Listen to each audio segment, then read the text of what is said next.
నిన్నటితో ముగియాల్సిన సిఐడి మాజీ chief PV Sunil Kumar suspension గడువు జూన్ 30 వరకు పొడిగించింది ఏపీ ప్రభుత్వం.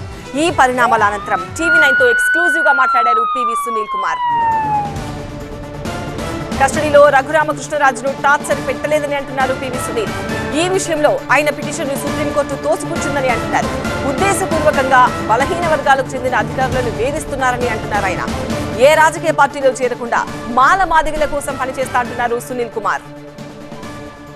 పివి సునీల్ కుమార్ వ్యాఖ్యల పూర్తి సారాంశం మా బ్యూరో చీఫ్ విజయ్ అందిస్తారు. Andhra Pradesh speaker Raghurama Krishna Raju custodial torture కేసులో అనూహ్య పరిణామాలు జరుగుతున్నాయి. ఆంధ్రప్రదేశ్ పోలీసులు బీహార్లో సునీల్ నాయక్ అనే ఐపీఎస్ ఆఫీసర్ని అరెస్ట్ చేయడం, కోర్టు ఆదేశాలతో మళ్ళీ తిరిగి వదిలేయడం, ఈ నేపథ్యంలో ఆ కేసులో ఆరోపణలు ఎదుర్కొంటున్న అప్పటి CID chief PV Sunil Kumar పైన కూడా ఆరోపణలు చేస్తున్నారు. ఆయన కూడా అరెస్ట్ చేసే అవకాశాలు కనిపిస్తాయి. ప్రస్తుతం పివి సునీల్ కుమార్ మనతో ఉన్నారు. సార్, ఏంటి మీరు అరెస్ట్కి రెడీగా ఉన్నారా రఘురామకృష్ణరాజు కస్టోడియల్ టార్చర్ కేసులో? అంటే ఈ కేసులో మొదటి నుంచి కూడా 2 సంవత్సరాల నుంచి విశ్వ ప్రయత్నాలు అయితే జరుగుతున్నాయి. నన్ను ఏదో ఒక రకంగా ఇబ్బంది పెట్టాలనేటువంటి ప్రయత్నాలు జరుగుతూ ఉన్నాయి. ఈ సుప్రీంకోర్టులో 2 సంవత్సరాలు ఆయన పోరాడితే, ఇది సిబిఐ దర్యాప్తు చేయండి, నా కస్టోడియల్ టార్చర్ జరిగిందని పోరాడితే సుప్రీంకోర్టు అవతలకు బొమ్మంది. అలాంటి కేసు ఇది. సరే, ప్రభుత్వం రాగానే పోయి ఆయన కంప్లైంట్ ఇచ్చాడు. కంప్లైంట్ ఇవ్వగానే కేసు రిజిస్టర్ అయిందా? నెల రోజుల తర్వాత రిజిస్టర్ అయింది. ఎందుకు? ఈ నెల రోజులు ఆయన ఒత్తిడి చేస్తే తప్పుడు కేసు అయినా కూడా రిజిస్టర్ చేశారు. ఆ తర్వాత సరే, ఈ కేసు ఎలాగూ పనికిమాలిన కేసు కాబట్టి దానిలో నన్ను ఇబ్బంది పెడతాం కుదురుతుందో లేదో అని చెప్పేసి ముందు జాగ్రత్త చర్యగా నేను విదేశీ పర్యటనలకు వెళ్ళొచ్చానని చెప్పేసి ఒక తప్పుడు ఆరోపణ చేసి దానిలో నన్ను సస్పెండ్ చేశారు. ఆ తర్వాత మేము ఆర్టీఐలో ఇన్ఫర్మేషన్ తీసుకుంటే 10 మంది అధికారులు ఎలాంటి పర్మిషన్ కూడా లేకుండా విదేశాలకు వెళ్ళొచ్చారు అనేది రుజువైంది. నేను పూర్తిగా అనుమతులతోనే వెళ్ళాను విదేశాలకి. వెళ్ళాక నా షెడ్యూల్ మారింది అంతే తప్ప నేను పర్మిషన్ లేకుండా ఎప్పుడు వెళ్ళలేదు, లీవ్ లేకుండా వెళ్ళలేదు. నన్ను సస్పెండ్ చేశారు. ఆ 10 మంది పెత్తందారీ కులాల అధికారులు మాత్రం తాడు బొంగరం లేకుండా, ఎలాంటి పర్మిషన్ లేకుండా, ఎలాంటి లీవ్ లేకుండా విదేశాలకు వెళ్ళొస్తే వాళ్ళు మాత్రం వదిలేశారు.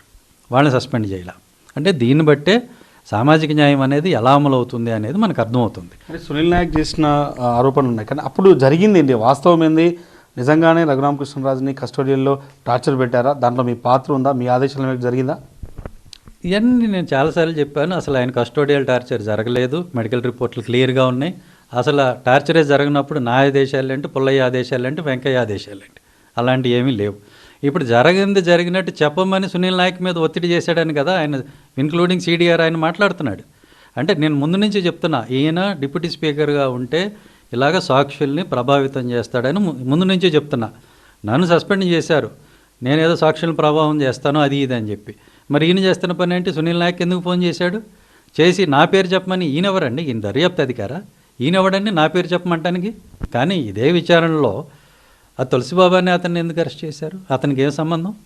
ఎవడు దారిని పోయి దాన్ని మాట్లాడుకుంటే గాలి మాటలకి ఎవిడెన్స్ యాక్ట్లో ఎలాంటి విలువ లేనటువంటి సాక్ష్యాలతో అతన్ని అరెస్ట్ చేసి జైల్లో పెట్టారు. అంటే ఇట్లా ఒక అరాచకంగా ఎవరిని పడితే వాళ్ళని అరెస్ట్ చేయటం. నిన్న ఒక దళితుడైన ఒక ఎస్టీ లంబాడా సామాజిక వర్గానికి చెందిన ఉన్నతాధికారి అతను సునీల్ నాయక్ అనే వ్యక్తి. మరి ఆ లంబాడీ అధికారి ఇంటికి వెళ్ళిపోయి ఎక్కడో రాష్ట్రంలో గోడలు దూకెళ్ళి అతని ఇంట్లోకి జొరబట్టం ఏంటి, వాళ్ళ మహిళని, వాళ్ళ తల్లిగారిని అవమానపరచడం ఏంటి? ఇదే ఇంతకుముందు ఏదో గోడలు దూకారు, అదేదో అరాచక పాలన అన్నారు. మరి ఇదేంటి? అదేదో ఆంధ్రప్రదేశ్లో జరిగింది. ఇప్పుడు ఇది అరాచక పాలన అనేది మరి ఇప్పుడు ఈ రాష్ట్రం దాటి వెళ్ళిపోయి బీహార్ దాకా పోయిందా? ఏంటిది? ఏం జరుగుతుంది? సునీల్ నాయక్ కంప్లైంట్గా ఉన్నాడు ఆ కేసులో. మీరు ఎంటైర్ కేసు సుపీరియర్ చేశారు.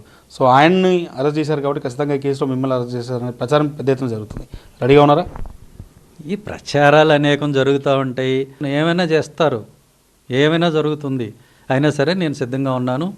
నేను ఎక్కడా కూడా నా సామాజిక వర్గం దగ్గరికి, దళితుల దగ్గరికి వెళ్ళటం నేను ఆపను, కాపు సోదరులతో కలిసి పనిచేయడం ఆపను, దళిత క్రిస్టియన్స్ కోసం నిలబడటం ఆపను. ఇవన్నీ జరుగుతూనే ఉంటాయని స్పష్టంగా చెప్పాను. ఇంకా ఇప్పుడేముంది, నేను రాబోయే రోజుల్లో నేను నా కమ్యూనిటీ కోసం, దళిత క్రిస్టియన్స్ కోసం, మాదిగమాల సోదరుల కోసం నేను చేయబోయే పోరాటాల్లో అనేక ఇబ్బందులు వస్తాయి. అన్నిటికీ సిద్ధపడే ఉన్నా. మిమ్మల్ని చాలాసార్లు చాలామంది అడిగిన క్వశ్చన్, రాజకీయాల్లోకి ఎప్పుడు రాబోతున్నారు? మీ సస్పెన్షన్ డేటు, మీ రిటైర్మెంట్ డేట్ అంతా కూడా ఒకే డేట్ వరకు ఉంది. ఆ తర్వాత మీ కార్యాచరణ అనేది రాజకీయాలకు రాబోతున్నారా? వస్తే ఏ పార్టీలో జాయిన్ అవుతారు? నేను ఏ పార్టీలో చేరను అనేది ఆల్రెడీ చెప్పాను. నేను కేవలం నా సామాజిక వర్గం కోసం, మాదిగా మాలా సోదరుల కోసం నేను నిలబడి పనిచేస్తాను. దళిత క్రైస్తవుల కోసం, దళితుల కోసం పనిచేస్తాను. కాపు సోదరులతో, మిగతా బీసీ సోదరులతో కలిసి పనిచేస్తాను. అంతే తప్ప నేను పార్టీల్లో చేరను అని చెప్పాను. Thank you sir. ఇది Andhra Pradesh deputy speaker Raghurama Krishna Raju custodial torture కేసులో కావాలని ఇబ్బంది పెట్టే ప్రయత్నం చేస్తున్నారు, అనేక సాక్ష్యాలు క్రియేట్ చేస్తున్నారు. దానికి వ్యతిరేకంగా ఖచ్చితంగా సునీల్ నాయక్ని అరెస్ట్ చేయడానికి ట్రై చేశారు కాబట్టి నా వరకు వస్తారన్న సమాచారం నాకు ఉంది. నేను దేనికైనా రెడీగా ఉన్నాను. ఇప్పటికైతే రాజకీయాల్లో ఏ పార్టీలో జాయిన్ అయ్యే ఆలోచన లేదు అనేది పివి సునీల్ కుమార్ చెప్తున్న పరిస్థితి కనిపిస్తుంది. కెమెరా పర్సన్ శ్రీధర్తో విజయ్ టీవీ 9 హైదరాబాద్.